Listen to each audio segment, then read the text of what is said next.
उस ट्वीट के आने के बाद ऐसे तिलमिलाए हुए हैं जैसे किसी ने पेट्रोल में भीगी हुई रुई उनके पिछवाड़े में लगा दी।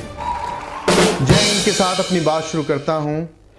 मुझसे किसी ने कहा था कि आप तो किसान भी नहीं हैं, फिर क्यों किसान आंदोलन में जाते हैं। मैं पिछले कुछ दिनों में काफ़ी बार किसान आंदोलन में होके आया, अपना समर्थन दिया, वहाँ लोगों से बात की, लेकिन कोई भी ऐसी हरकत नहीं की जिससे वहाँ पर बैठे किसानों का जो आंदोलन है वो ख़राब हो। कोई भी ऐसी हरकत नहीं की जिससे कोई भी एलिगेशन मुझ पे लगा सके कि मैं वहाँ राजनीति करने गया था।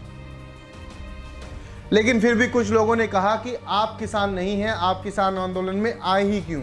अरे भाई, मैं तो सैनिक भी नहीं हूँ, तो इसका क्या मतलब है कि मेरा जो कर्तव्य है देश के प्रति ख़त्म हो जाता है, मेरा राष्ट्र प्रेम देश के प्रति ख़त्म हो जाता है। मैं देशद्रोही हो जाऊं या कभी कोई आपदा आए देश पर तो दुम दबाकर बेड के नीचे छिप जाऊं कि ये तो मेरा मसला है ही नहीं। सैनिक हैं, सैनिक देश की रक्षा करेंगे, देश की रक्षा से जुड़ा मामला मेरा तो है ही नहीं।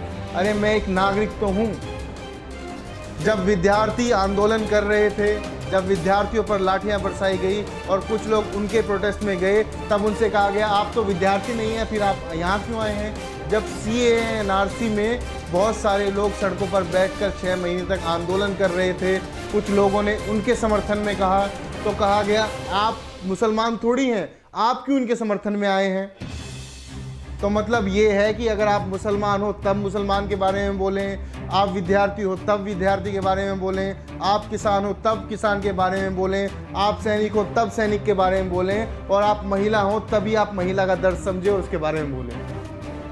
अगर आप इनमें से कुछ नहीं हैं तो अपनी ज़बान बंद रखें और घर पे बैठें।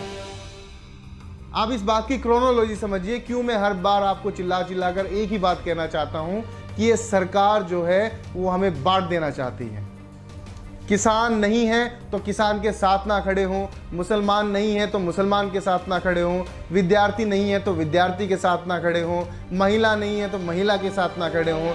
सब अलग अलग हो जाएं, सब सिर्फ अपनी ही समस्या से सरोकार रखें, किसी दूसरे की समस्या से कोई मतलब ना रखें। यानी मैं भूल जाऊं कि जो मेरा पड़ोसी है वो अगर तकलीफ़ में है तो मुझे उसकी सहायता नहीं करनी है, क्योंकि जब तक तकलीफ़ मुझे नहीं आई है मुझे थोड़ी फ़र्क पड़ता है।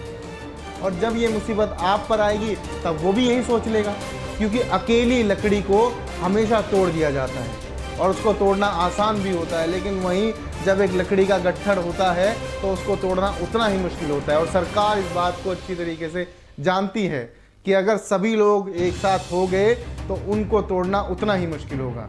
इसीलिए आपको कहा जाता है कि जब आपका इस आंदोलन से कोई लेना देना ही नहीं है तो आप इस आंदोलन में आए क्यों हैं। अरे मेरा इस देश की जनता से लेना देना तो है, मेरा इस देश में रह रहे लोगों से लेना देना तो है। वो कहीं ना कहीं मेरे भाई बंधु, मेरे जानकार, मेरे देश के वासी, मेरे देश के नागरिक तो हैं। उनसे खून का रिश्ता नहीं, राष्ट्रवाद का रिश्ता तो है, और उनका समर्थन करने का अधिकार जो है वो मुझे मेरा संविधान देता है।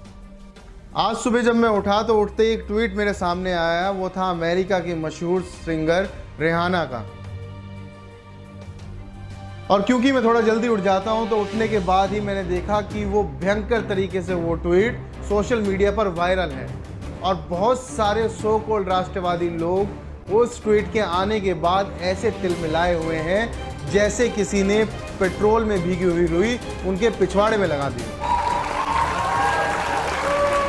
और बहुत सारे लोगों का ये कहना था कि ये भारत का आंतरिक मामला है, बाहरी व्यक्ति को इसमें हस्तक्षेप नहीं करना चाहिए, अपनी टिप्पणी नहीं देनी चाहिए, क्योंकि इससे भारत की छवि खराब होती है। हाँ, इससे भारत की छवि खराब होती है, लेकिन जब 70 दिन तक लाखों लोग सड़कों पर बैठकर 200 से अधिक लोग अपनी जान गंवाते हैं और सरकार उनसे बिजली पानी तक छीन लेती है, तब भारत की छवि खराब नहीं होती।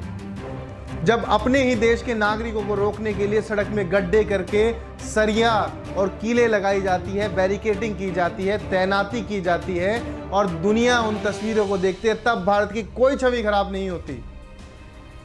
जब 40 जवान पुलवामा हमले में मारे जाते हैं और एक टुच्चा सा पत्रकार इस बात का जश्न मनाता है और सारी दुनिया उन तस्वीरों को देखती है, उन लीक चैट को देखती है, तब भारत की कोई छवि खराब नहीं होती। जब चीन हमारे देश की सरहद में घुस के हमारी ज़मीन पर कब्जा करके घर बनाता है, तब भारत की कोई छवि खराब नहीं होती। और जब ब्रूटली रेप भारत में होते हैं और सत्ताधारी पार्टी के नेता उल्टी सीधी बयानबाजी करते हैं कि रेप इसलिए हुआ कि महिला खेत में गई थी, तब भारत की कोई छवि खराब नहीं होती। लेकिन एक महिला के 2 शब्द किसान आंदोलन के समर्थन में कहने से भारत की छवि खराब होती है।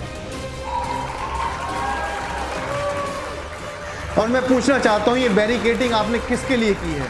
अपने देश के नागरिकों के लिए। अगर ये बैरिकेडिंग आपने चीन की सरहद पे की होती, ये गड्ढे खोद के सरिया और किले वहां लगाई होती, इतना ही सैन्य बल आपने वहां रखा होता, तो चीन के सैनिक भारत की जमीन पर घुसकर कब्जा नहीं करते और वहां पर घर नहीं बनाते। प्रधानमंत्री आवास योजना का नाम सुना है ना? किस व्यक्ति को फायदा हुआ प्रधानमंत्री आवास योजना से? हमें तो फायदा हुआ नहीं, लगता है चीन को फायदा हुआ है। अब इसको आप संयोग कहेंगे या प्रयोग कहेंगे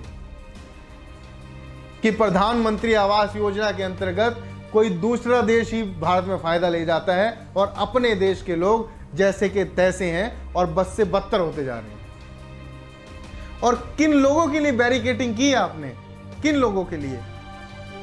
इन लोगों के लिए जो आपके लिए अनाज उगाते हैं, जो आपके लिए फसलें उगाते हैं, जो आपके लिए खाना उगाते हैं, उन लोगों के लिए बैरिकेडिंग की है या आपके अपने लोग हैं? आपको क्यों इतनी नफरत है अपने लोगों से?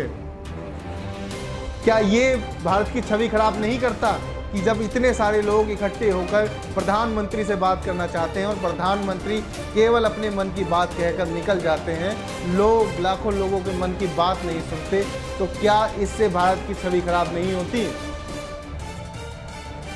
आप इनको देशद्रोही कहते हैं। ये वही देशद्रोही हैं जिन्होंने 2014 और 2019 में आपको वोट देकर प्रधानमंत्री बनाया। और अगर आप प्रधानमंत्री देशद्रोही की वोट से बने हैं तो आपके राष्ट्रवाद पर तो प्रश्न चिन्ह खड़ा होता है। और वैसे भी अब तो 200 से अधिक लोगों का लहू इस आंदोलन से जुड़ा हुआ है, जिन्होंने इस आंदोलन के दौरान अपनी जान गंवाई। तो अब ये आंदोलन कहाँ से खत्म होगा? अब ये आंदोलन खत्म होने वाला नहीं, यह आंदोलन और विशाल रूप लेगा और लोग अपनी सहमति दर्ज करेंगे घरों से बैठकर, और जो इस आंदोलन में शामिल हो सकते हैं वो इस आंदोलन में जाकर शामिल भी होंगे। क्योंकि जो व्यक्ति रोटी खाता है वो इस आंदोलन का समर्थन करेगा, और जो व्यक्ति रोटी नहीं खाता वो गोबर का समर्थन भी कर सकता है। हमें इससे कोई आपत्ति नहीं है। जय हिंद, जय किसान, जय जवान।